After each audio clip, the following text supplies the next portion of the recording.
ನಮಸ್ಕಾರ ಸ್ನೇಹಿತರೆ, welcome back to my YouTube channel.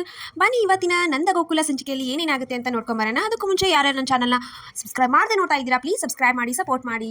Nandan Kumar ಅಂಗಡಿಯಲ್ಲಿರ್ತಾರೆ. ಅಷ್ಟರಲ್ಲಿ ಬ್ರೋಕರ್ ಅಲ್ಲಿಗೆ ಬರ್ತಾರೆ. ಬ್ರೋಕರ್ ಬಂದು ಹೇಳ್ತಾರೆ, ನಿಮ್ಮ ಮಾಧವನ್ಗೆ ನಾನು ಒಂದು ಒಳ್ಳೆ ಸಂಬಂಧ ತೊಗೊಂಬಂದಿದ್ದೀನಿ. ಹುಡುಗಿ ಅಂತ ತುಂಬ ಸಂಸ್ಕೃತ ಅಂತ ಇದ್ದಾಳೆ, ಅವ್ರ ಅಪ್ಪ ಅಮ್ಮನೂ ತುಂಬ ಒಳ್ಳೆಯವರು, ನಿಮ್ಮ ಮನೆಗೆ ಹೇಳಿ ಮಾಡಿಸಿದ್ದು ಇದು ಅಂತ ಹೇಳ್ತಾನೆ. ಅದಕ್ಕೆ ನಂದನ್ ಕುಮಾರ್ ಲಾಸ್ಟ್ ಟೈಮ್ ಇದೇ ಥರ ನೀವು ಒಳ್ಳೆ ಸಂಬಂಧ ತರ್ತಾ ಇರ್ತೀರಾ, ಆದರೆ ನಮ್ಮ ಇದರಿಂದ ಇದಾಯಿತು ಅಂತ ನಂದನ್ ಹೇಳ್ತಾನೆ. ಅದಕ್ಕೆ ಯಾಕೆ ಇಷ್ಟೊಂದು ಹಿಂಜರಿತಿದ್ದೀರಾ, ಇದ್ದದನ್ನ ಇದಾಗಿ ಹೇಳಿಬಿಡಿ, ಅವ್ರಿಗೂ ಅರ್ಥ ಆಗುತ್ತೆ, ಅರ್ಥ ಮಾಡ್ಕೊಳ್ಳೋರು ಒಳ್ಳೆ ಥರ ಇದ್ದಾರೆ. ಹಾಗಿದ್ರೆ ನಾನು ಇವತ್ತೇ ಹೋಗಿ ಬರ್ಬೋದಾ ಅಂತ ನಂದನ್ ಕೇಳ್ತಾನೆ. ಅದಕ್ಕೇನಂತು ಶುಭ ಶೀಘ್ರ ಹೋಗಿ ಬನ್ನಿ, ನಾನು ಒಂದ್ಸರಿ ಗಿರಿಜನ ಮನೆಗೆ ಹೋಗಿ ಗಿರಿಜನ್ ಕೇಳ್ಕೊಂಡು ನಿಮಗೆ ಕಾಲ್ ಮಾಡ್ತೀನಿ ಅಂತ ಹೇಳ್ತಾನೆ. ಸರಿ ಆಯ್ತು ಅಂತ ಬ್ರೋಕರ್ ಅವರು ಹೋಗ್ತಾರೆ. ನಂದನ್ ಕುಮಾರ್ ತುಂಬ ಖುಷಿಯಾಗಿರ್ತಾನೆ. ವಲ್ಲಭ ಬೇಜಾರಾಗಿ ಕೂತಿರ್ತಾನೆ. ಕಾಲೇಜ್ಗೆ ಹೋಗೋಕ್ಕೆ ಮನಸ್ಸಿಲ್ಲ, ನನಗೆ ಹೋಗೋದಿಲ್ಲ ಅಂತ ಮಾಧವನ್ ಮುಂದೆ ಹೇಳ್ತಿರ್ತಾನೆ. ನೀನು ಈ ಥರ ಕೂತ್ಕೊಂಡ್ರೆ ಏನಾಯ್ತು, ನೀನು ಹೊರಗಡೆ ಹೋಗಿ ಚೇಂಜಸ್ ಆದ್ರೆ ನಿನ್ನ ಮೈಂಡ್ ಚೇಂಜ್ ಆಗುತ್ತೆ. ಅದೇ ರೀತಿ ನೀನು ಓದಿ DC ಆದರೆ ಅಪ್ಪನಿಗೂ ಒಂಥರ ನಿನ್ನ ಬಗ್ಗೆ ಒಳ್ಳೆ ಅಭಿಪ್ರಾಯ ಬರುತ್ತೆ ಅಂತ ಅವನ ಕಾಲೇಜ್ಗೆ ಹೋಗೋಕ್ಕೆ ಒಪ್ಪಿಸ್ತಾರೆ.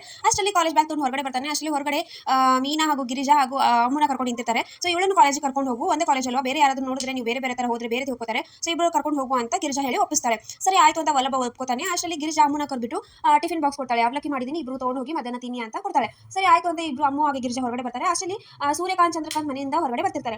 ಅದಕ್ಕೆ ಗಿರಿಜಾ ಅದನ್ನೆಲ್ಲ ನೋಡಿ, ನೀನು ನನ್ನ ಮಗಳಿದ್ದಂಗೆ, ನೀನು ಕಾಲೇಜ್ಗೆ ಹೋಗಬೇಕು, ನಿನ್ನ ಗಂಡನ ಜೊತೆ ಕಾಲೇಜ್ಗೆ ಹೋಗು, ನಾನು ಚೆನ್ನಾಗಿ ಮಾಡ್ಕೋತೀನಿ, ನಿನಗೆ ಗಂಡನ ಮನೆ ತವ್ರ ಮನೆ ಎಲ್ಲ ಇದೆಯಮ್ಮ, ನೀನು ಚೆನ್ನಾಗಿರ್ತೀಯಾ, ರಾಣಿ ಮಹಾರಾಣಿ ತರ ಇರ್ತೀಯ ಅಂತ ಇಬ್ಬರು ಕಳಿಸ್ತಾನೆ. ಆದ್ರೆ ವಲ್ಲಭ ಸ್ವಲ್ಪ ಮುಂದೆ ಬಂದು ಅಮ್ಮನ ಹೇಳಿಸ್ಬಿಡ್ತಾನೆ, ಇದೇ ನೀನು ಹೇಳ್ಕೊ, ಇಲ್ಲಿಂದ ಕಾಲೇಜ್ ಹೋಗು, ನೀನು ಹೇಗಾದ್ರೂ ಹೋಗು, ನನಗೆ ಗೊತ್ತಿಲ್ಲ, ಆ ಕಾಲೇಜಲ್ಲಿ ಬೇರೆ ಜನ ಆಡೋದು ನನಗೆ ಬೇಡ, ಆಮೇಲೆ ರಿಟರ್ನ್ ಹೋಗಬೇಕಾದ್ರೆ ಇಲ್ಲೇ ಬಂದ್ಬಿಡು, ಒಟ್ಟಿಗೆ ಬರೀ ಹೋಗೋಣ, ಸೊ ಯಾರಿಗೂ ಡೌಟ್ ಬರಲ್ಲ ಅಂತ ಹೇಳ್ತಾನೆ. ಆಮೇಲೆ ಈತ ಶ್ರೀಕಂಠ ಒಂದೆರಡು ರೌಡಿಗಳಿಗೆ ಹೇಳಿ, ಆ ವಲ್ಲಭನ ಸುಮ್ಮನೆ ಬಿಡಬಾರ್ದು, ಅವ್ನಿಗೊಂದು ಗತಿ ಕಾಣಿಸ್ಬೇಕು ಅಂತ ಹೇಳ್ತಿರ್ತಾನೆ.